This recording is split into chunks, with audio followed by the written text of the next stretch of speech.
بسم الله الرحمن الرحيم. الحمد لله رب العالمين، والصلاة والسلام على أشرف الأنبياء والمرسلين نبينا محمد وآله وأصحابه أجمعين، اما بعد۔ پیارے ساتھیوں، محترم دوستو، آج ہم نبی کریم صلی اللہ علیہ وسلم کی جیونی کا دوسرا سبق لے کے آپ کے سامنے حاضر ہوئے ہیں، اور اس کی شروعات ہم کرتے ہیں آپ صلی اللہ علیہ وسلم کے سینہ مبارک کے چاک کیے جانے کے واقعہ سے۔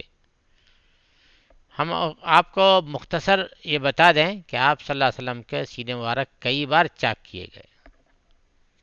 یہ پہلا واقعہ ہے جو آپ کے بچپنے میں حلیمہ رضی اللہ عنہا کے یہاں پیش آیا تھا، قبیلہ بنو سعد میں۔ یہ پہلا واقعہ۔ اس کے بعد جو ہے، جب آپ صلی اللہ علیہ وسلم کے اوپر وحی کا سلسلہ شروع ہونے والا تھا، تو قرآن پاک کا بوجھ برداشت کرنے کی صلاحیت پیدا کرنے کے لیے بھی آپ کا سینہ مبارک چاک کیا گیا تھا۔ اس طریقے سے جب آپ صلی اللہ علیہ وسلم کو معراج کا واقعہ پیش آیا، آسمان پہ گئے، تو اس موقع سے بھی آپ کا سینہ مبارک چاک کیا گیا تھا۔ تو یہ سارے واقعات ہیں، جن میں سے پہلا واقعہ ہم آج آپ کے سامنے پیش کرتے ہیں۔ حضرت انس بن مالک رضی اللہ عنہ کا بیان ہے کہ آپ صلی اللہ علیہ وسلم بچوں کے ساتھ کھیل رہے تھے قبیلہ بنو سعد میں۔ حضرت جبرائیل علیہ السلام تشریف لائے اور آپ صلی اللہ علیہ وسلم کو لٹا کر سینہ چاک کر دیا۔ پھر آپ کا دل نکالا، اس میں سے ایک لوتھڑا نکال کر فرمایا کہ یہ تم سے شیطان کا حصہ ہے۔ پھر اس کو پھینک دیا اور دل کو سونے کے تشت میں زمزم کے پانی سے دھو کر جوڑ دیا اور اسی جگہ پلٹا دیا۔ ادھر بچے دوڑ کر آپ صلی اللہ علیہ وسلم کی ماں حلیمہ کے پاس پہنچے اور کہنے لگے کہ محمد صلی اللہ علیہ وسلم کو قتل کر دیا گیا۔ وہ لوگ جھٹ پہنچے تو دیکھا کہ رنگ اترا ہوا تھا۔ حضرت انس رضی اللہ عنہ کا بیان ہے کہ میں نے نبی کریم صلی اللہ علیہ وسلم کے سینے پر سلائی کا اثر دیکھا کرتا تھا۔ اس کے بعد کیا ہوا؟ اس واقعہ کے بعد آپ صلی اللہ علیہ وسلم کو مکہ پہنچا دیا گیا، اور آپ صلی اللہ علیہ وسلم اپنی ماں کے سائے محبت میں اپنے خاندان کے اندر رہنے لگے۔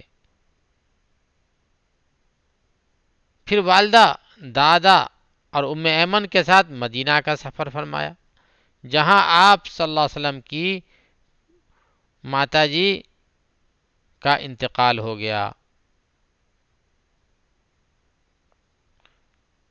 نہیں، جہاں آپ کے والد کی قبر بھی تھی، مدینہ منورہ میں دادا کا ننیال بھی تھا، وہاں آپ صلی اللہ علیہ وسلم نے آپ صلی اللہ علیہ وسلم کو لے گئی ان کی جو ہے والدہ صاحبہ۔ یا اس کے بعد آپ مدینہ میں 1 مہینہ رہے، پھر واپس ہوئے تو راستے میں آپ کی والدہ بیمار ہو گئی اور ابوا پہنچ کر ان کا ڈیتھ ہو گیا، وہیں انہیں دفن کر دیا گیا۔ اس کے بعد دادا کے سائے شفقت میں، یعنی دادا کی جو ہے نگرانی میں، پرورش میں آپ آ گئے۔ اب بوڑھے عبد المطلب آپ صلی اللہ علیہ وسلم کو لے کر مکہ پہنچے۔ ان کے دل پر آپ صلی اللہ علیہ وسلم کی اس نئی مصیبت کے احساس کا گہرا زخم تھا، چنانچہ آپ صلی اللہ علیہ وسلم کے لیے ان کے دل میں ایسی رقت پیدا ہوئی کہ خود ان کے اپنے بیٹوں کے لیے ویسی رقت نہ تھی، یعنی ایسی محبت عبد المطلب کو اپنے بیٹوں سے بھی نہیں تھی جتنی نبی کریم صلی اللہ علیہ وسلم سے تھی۔ وہ آپ صلی اللہ علیہ وسلم کی بڑی قدر کرتے تھے، اپنے اولاد سے بھی بڑھ کر چاہتے تھے، خوب اکرام کرتے۔ ان کا خاص فرش جس پر کوئی دوسرا نہ بیٹھ سکتا تھا، اس پر آپ کو بٹھاتے تھے، پیٹھ پر ہاتھ پھیرتے۔ آپ صلی اللہ علیہ وسلم کی نقل و حرکت دیکھ کر خوش ہوتے اور یقین رکھتے تھے کہ آئندہ آپ صلی اللہ علیہ وسلم کی ایک نرالی شان ہونے والی ہے۔ ان کے دادا عبد المطلب کو یہ سب گمان ہونے لگا تھا، لیکن ابھی آپ صلی اللہ علیہ وسلم کی عمر صرف 8 برس 2 مہینے اور 10 دن ہوئی تھی کہ عبد المطلب کا بھی انتقال ہو گیا۔ اب جو ہے آپ صلی اللہ علیہ وسلم اپنے چچا عبد المطلب کی کفالت میں آ جاتے ہیں۔ چنانچہ اب آپ صلی اللہ علیہ وسلم کے چچا ابو طالب نے آپ کی کفالت کا بیڑا اٹھایا۔ یہ آپ صلی اللہ علیہ وسلم کے والد کے سگے بھائی تھے۔ ہم ابو طالب عبداللہ کے سگے بھائی تھے۔ انہوں نے آپ صلی اللہ علیہ وسلم سے خاص رحمت و شفقت برتی، آپ کے اوپر بہت محبت کی۔ وہ مالدار تو نہ تھے، لیکن آپ صلی اللہ علیہ وسلم کی کفالت کے بعد اللہ تعالیٰ نے ان کے تھوڑے سے مال میں اتنی برکت دی کہ ایک آدمی کا کھانا پورے خاندان، پورے لوگوں کے لیے کافی ہو جاتا تھا۔ خود آپ صلی اللہ علیہ وسلم بھی صبر و قناعت کا نمونہ تھے، یعنی برداشت کرتے تھے، صبر کر لیتے تھے، تھوڑے پہ راضی ہو جاتے تھے، جو کچھ ملتا اسی پر صبر فرما لیتے تھے، قناعت فرما لیتے تھے۔ اس کے بعد فرماتے ہیں ملک شام کا سفر اور بحیرہ راہب سے ملاقات۔ جب آپ صلی اللہ علیہ وسلم کی عمر 12 برس اور کہا جاتا ہے کہ مزید 2 مہینے 10 دن ہوئی، یعنی 12 برس 2 مہینے 10 دن کی ہو گئی، تو ابو طالب نے تجارت کے لیے ملک شام جانے کا ارادہ کیا۔ آپ صلی اللہ علیہ وسلم کو ان کی جدائی بہت گراں گزری، جس سے وہ بہت زیادہ متاثر ہوئے اور اپنے ساتھ لے لیا، آپ صلی اللہ علیہ وسلم کو بھی اپنے ساتھ لے لیا۔ جب قافلے نے ملک شام کی حدود میں پہنچ کر شہر بصرہ کے قریب پڑاؤ ڈالا تو بحیرہ نامی عیسائیوں کا ایک بڑا راہب اپنے گرجے سے نکل کر ان کے پاس آیا اور قافلے کے درمیان سے گزر کر نبی کریم صلی اللہ علیہ وسلم کے پاس پہنچا اور آپ صلی اللہ علیہ وسلم کا ہاتھ پکڑ کر کہنے لگا، یہ دنیا کے سردار ہیں، پروردگار عالم کے رسول ہیں، اللہ انہیں رحمت عالم بنا کر بھیجے گا۔ لوگوں نے کہا، آپ کو یہ کیسے معلوم ہوا؟ اس نے کہا، تم لوگ جب گھاٹی سے ادھر ظاہر ہوئے تو کوئی پتھر یا درخت ایسا نہ بچا جو سجدے کے لیے جھک نہ گیا ہو، یعنی آپ صلی اللہ علیہ وسلم کو سجدے کے لیے جھک نہ گیا ہو، اور یہ دونوں چیزیں نبی کے علاوہ کسی اور کو سجدہ نہیں کرتی۔ پھر میں انہیں مہر نبوت سے پہچانتا ہوں، اور کاندھے کے نیچے نرم ہڈی کے پاس سیب کی طرح ہے، اور ہم انہیں اپنی کتابوں میں بھی پاتے ہیں، یعنی نبی کریم صلی اللہ علیہ وسلم کی بشارت جو دوسری کتابوں میں دی گئی تھی، آسمانی کتابوں میں، اس میں یہ سب باتیں تھیں، تو وہ سب سے بھی اس نے پہچان لیا کہ یہی آخری نبی ہیں، نبی آخر الزماں، لاسٹ پروفیٹ یہی ہے۔ پھر اس نے قافلے کی ضیافت کی اور ابو طالب سے کہا کہ ان کو واپس کر دیں، ملک شام نہ لے جائیں، کیونکہ یہود اور رومیوں سے خطرہ ہے۔ اس پر ابو طالب نے آپ صلی اللہ علیہ وسلم کو مکہ بھیج دیا۔ اس کے بعد جنگ فجار، جو جاہلیت میں کچھ جنگیں ہوئی تھی، اس کا ذکر ہے۔ جب آپ صلی اللہ علیہ وسلم کی عمر مبارک 20 برس کی ہوئی تو ذی-القعدہ کے مہینے میں عکاظ کے بازار میں ایک لڑائی پیش آئی، جس میں ایک طرف قریش اور کنانہ کے قبائل تھے اور دوسری طرف قیس بن غیلان کے قبائل۔ دونوں میں گھمسان کا رن پڑا اور فریقین کے کئی آدمی مارے گئے، لیکن پھر انہوں نے صلح کر لی اور طے کیا کہ دونوں طرف کے مقتولین گنے جائیں، جدھر زیادہ ہو ادھر والے زیادہ مقتولین کا خون بہا لے لے۔ اس کے بعد جنگ ختم ہو گئی اور باہمی شر و عداوت مٹ گئی۔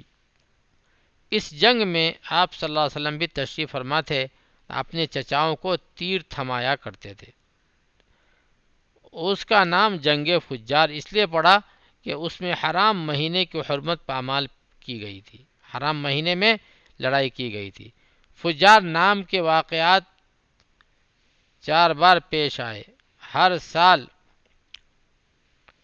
ایک واقعہ پیش آتا رہا اور واقعہ آخری تھا، یہ مذکورہ واقعہ آخری تھا، یعنی اس سے پہلے بھی جنگ فجار ہو چکی تھی، لیکن یہ آپ صلی اللہ علیہ وسلم کے بچپنے میں جو پیش آیا، جس میں آپ صلی اللہ علیہ وسلم اپنے چچاؤں کو تیر تھمایا کرتے تھے، وہ آخری واقعہ تھا۔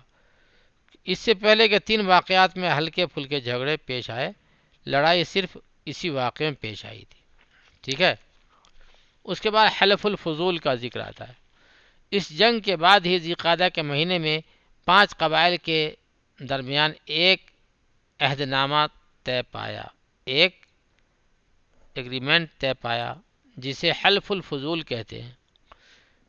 ان قبائل کے نام یہ تھے: بنو ہاشم، نمبر 1 بنو ہاشم، نمبر 2 بنی عبد المطلب، نمبر 2 بنو المطلب، نمبر 3 بنو اسد، نمبر 4 بنو زہرہ، نمبر 5 بنو تیم۔ اس کی وجہ یہ ہوئی کہ زبید یمن کا ایک آدمی سامان تجارت لے کر مکہ آیا۔ عاص بن وائل نے اس سے سامان خرید لیا، لیکن قیمت ادا نہ کی۔ اس نے بنو عبد الدار، بنو مخزوم، بنو جمح، بنو سہم، بنو عدی سے فریاد کی کہ دیکھو میرا سامان لے لیا، پیسہ نہیں دیا، لیکن انہوں نے کوئی توجہ نہ دی۔ چنانچہ اس نے جبل ابو قیس پہ چڑھ کر چند اشعار میں اپنی مظلومیت کا نقشہ کھینچا۔ جبل ابو قبیس ہوگا، اس میں لکھنے میں غلطی ہو گئی ہے۔ چنانچہ اس نے جبل ابو قبیس پہ چڑھ کر چند اشعار میں اپنی مظلومیت کا نقشہ کھینچا اور آواز لگائی کہ کوئی اس کا حق دلانے کے لیے اس کی مدد کرے۔ اس پر زبیر بن عبد المطلب نے دوڑ دھوپ کی۔ چنانچہ مذکورہ قبائل کے افراد بنو تیم کے سردار عبداللہ بن جدعان کے گھر میں اکٹھے ہوئے اور آپس میں عہد و پیمان کیا کہ مکہ میں جو بھی مظلوم نظر آئے، خواہ مکہ کا رہنے والا ہو یا کہیں اور کا، یہ سب ان کی حمایت میں اٹھ کھڑے ہوں گے۔ اور عاص بن وائل سے زبیدی کا حق لے کر اس کے حوالے کیا گیا۔ اس عہد و پیمان میں آپ صلی اللہ علیہ وسلم بھی اپنے چچاؤں کے ساتھ تشریف فرما تھے۔ اشرف رسالت سے مشرف ہونے کے بعد فرمایا کرتے تھے کہ میں عبداللہ بن جدعان کے گھر پر ایک ایسے معاہدے میں شریک ہوا کہ مجھے اس کے عوض سرخ اونٹ بھی پسند نہیں، اور اگر میں اس کے لیے دور اسلام میں بلایا جاتا تو اسے بھی یقیناً قبول کر لیتا۔ تو اس پہ ہم آج کا سبق ختم کرتے ہیں، اور مزید معلومات جو ہے انشاءاللہ اگلے سبق میں آپ کے سامنے پیش کی جائیں گی۔ وآخر دعوانا ان الحمد للہ رب العالمین۔